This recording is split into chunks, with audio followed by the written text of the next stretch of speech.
How's it going, everyone? Welcome back. So in today's video I kind of want to talk about a kind of like workflow hack that I recently came across, which basically helps you write melodies and drums and chords and bass lines and all those parts using MIDI a lot quicker. So the kind of context for this idea came around where I was watching a kind of track from scratch type tutorial, and it's always interesting watching like different people's workflows and the kind of interesting ways they do things. But this kind of example stood out a lot because he had a rather unique template, and the template was basically set up so that all his MIDI channels were receiving signal from a kind of separate MIDI generation bus, like a sequencer bus. And it's quite interesting doing it in this way because although it's like a bit longer to set up as opposed to the common way, which I'll talk about first, it can actually be really easy to quickly just get parts down which work well together. And I've demonstrated this in this kind of like example I've written, where I kind of wrote quite a few of the parts using this method. So without further ado, let's just get straight into it then. So basically, in a nutshell, it involves having some kind of melodic sequencer. So you can set up like a sequencer bus, and then what you're essentially wanting to do, I think I've ended up deleting it. You essentially want to take your MIDI parts and you want to base the input to that sequencer, and you can leave the rest of the settings pretty much as is. So we'll leave that for now, and then what you do, I'll just close these, you'll go on to the melodic sequencer bus, and these are all left as is, and you basically start setting up that kind of MIDI chain I was talking about previously, like this one here. I'll just turn it off for now. You basically start setting up that chain, and you have loads of options when it comes to setting this chain up, but these are kind of like the 5 default ones I'd think of. What you want to do is you basically want to load a sequencer. So I've got this kind of like work in progress sequencer that I'm working on, like a Max for Live device, but you can literally use anything. So like your stings, time sting, any kind of variation of a melodic sequencer. I've just used this one because I like how similar it is to Sting, but with the kind of variations as well. I've got like that transpose and stuff. So stay tuned for whenever I eventually finish that. So a sequencer, and then you've got the next one, which I'll skip for now. You've got the scale. So setting up some kind of scale device to ensure that pattern is in the key of your choosing is very important. And then we've got this like octave transposer. I think it's called something slightly different on our website, but you can get that for free. Basically a pitch tool which allows you to quickly jump up different octaves up and down. Something I've tried to implement into the transpose object, because as you'll see when we do the kind of test, different sounds, like bass will sound probably better 1 octave lower, and then like your leads are like 1 octave higher maybe. So every instrument and every sound will sound good at a certain pitch. So that transpose is always very handy, because you'll know yourself from like drawing in certain patterns. You'll often be skimming through the sounds and it won't quite sound great until you actually go into the MIDI and move it up or down. So it's all about like context. So that kind of pitch device, which works really well. And then those are like the three main ones. And then if you want to get like add extra customization, I'll loop this section here and we can just kind of test. So I can generate new patterns.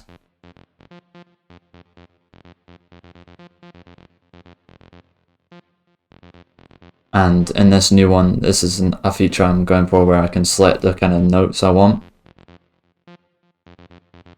and transpose. But if your sequencer doesn't have that option, you can add this kind of auto transposer section, so pitch.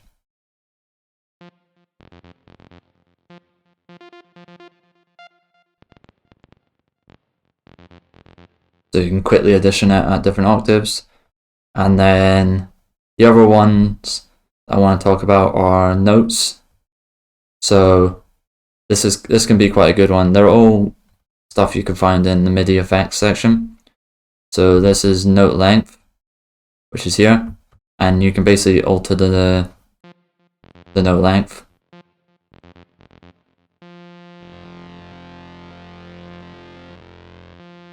So instead of those kind of stabby notes there, you can alter it so it's like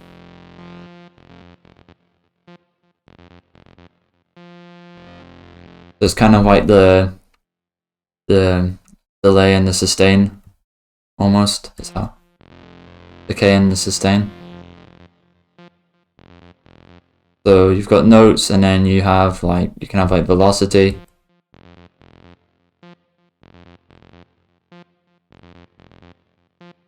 So you can basically change the velocity of the notes that are being recorded like this, for a bit more variation, make it like more natural. And I've also added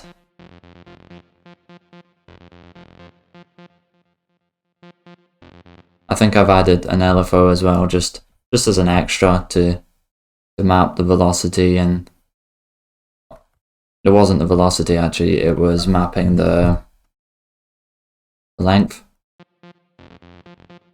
So you can add variation in your patterns. So there's like loads you can do, and that's pretty much how I would set up the chain. And then if we want some chords,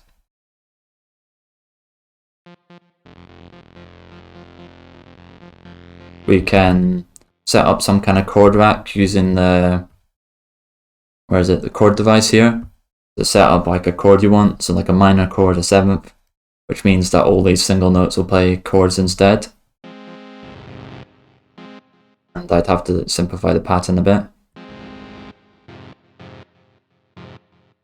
I'd have to probably pick another sound actually as well, to be honest. So that is what I'll do. I'll pick a piano because it's like a neutral sound.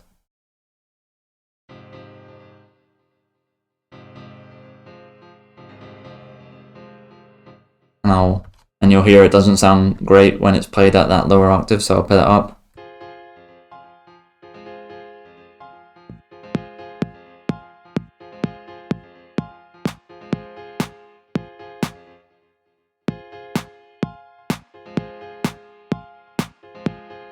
So you'll see just the potential of having this as like your MIDI chain.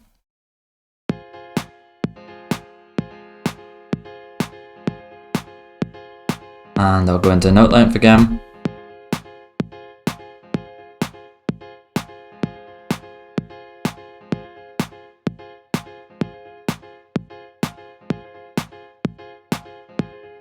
So that is more or less how I'd advise setting up your MIDI generation sequencer bus, or however you want to call it. And I just think it's just like so much better as a way of working, as opposed to that kind of other method where you're loading the MIDI chain on each channel. You basically have that chain, and then what you start doing is you just start kind of like jamming. So I think a lot of the kind of patterns that I worked on, maybe like some of these chord ones here, I think these chord ones came from the sequencer.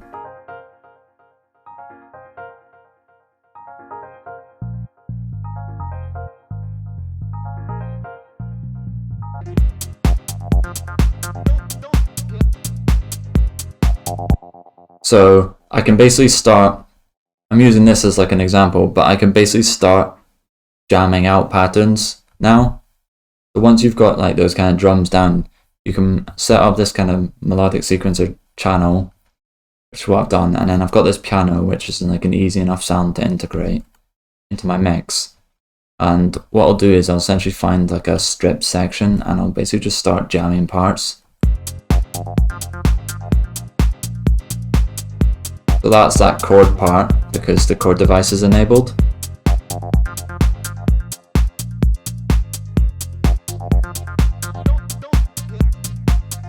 And it's swung as well.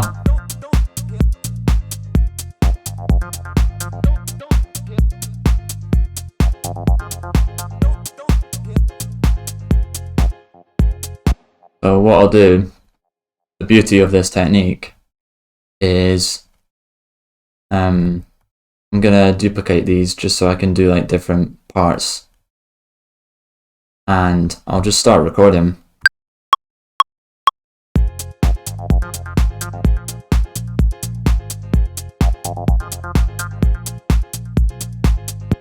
That's one part as a chord. And before I move on to like other parts, another good thing about this is you basically got the chain set up. You can quickly record one part, and then if you've got a sequencer like Sting or any kind of similar one, you can up the density. So what I'll do is I'll up the density to add variation to the part.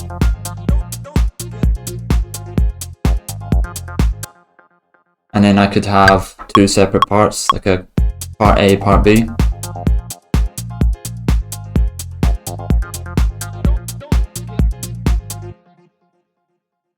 So I could have that more complex part in the breakdown, for example, and then maybe have the more stripped version in the drop, and then I'll turn it off now.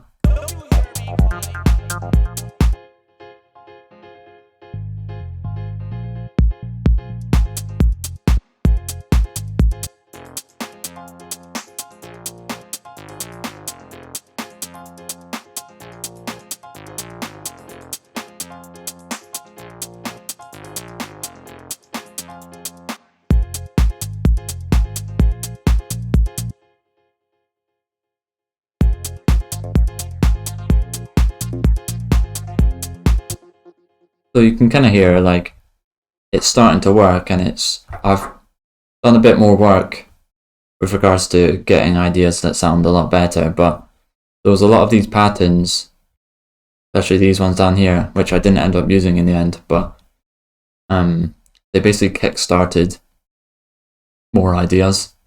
I've got the chord. I could, with the same piano sound, because it's a piano, it would probably work, maybe. If we go back to the sequencer, I'm going to turn off the chord now.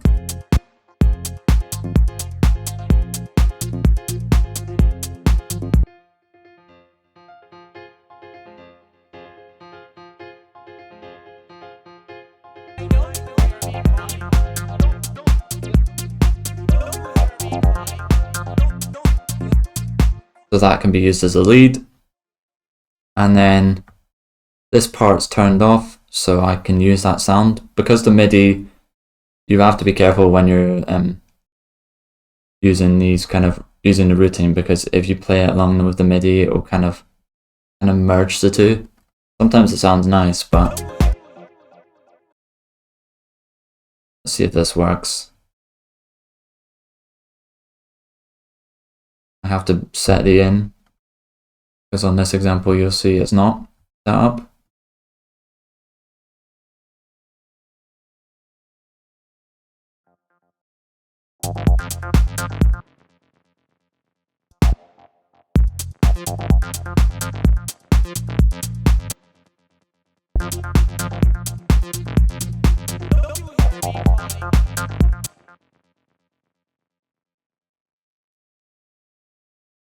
Post.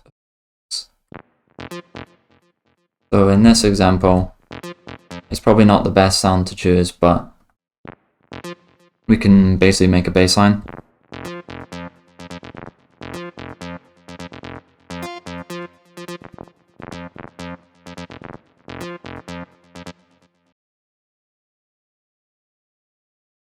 I'll do it on this one.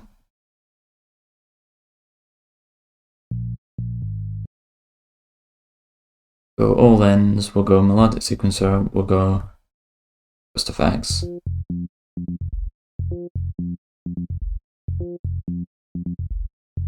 And then we'll move this.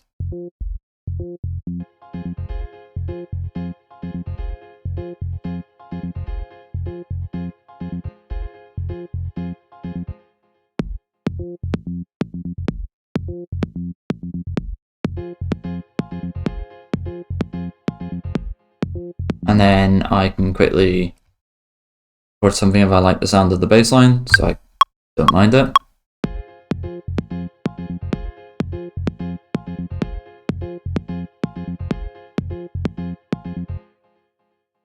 And then why not do a lead as well?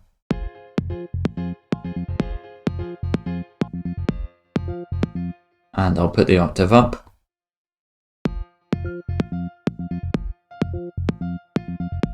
I'll generate a completely new pattern. I'll maybe put the density down.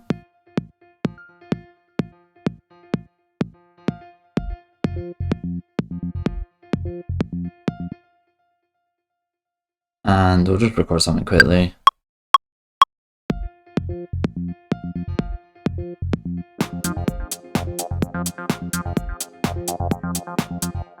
So we essentially have a lead, a chord, and a bass line within a matter of seconds, albeit slightly longer because I was explaining things, but you can quickly see how easy it is if you just have these layers that are all taking that kind of routing from kind of like a generic sequencer bus, as opposed to what you might normally do and load sequencer, load a scale on every new instance of a MIDI channel.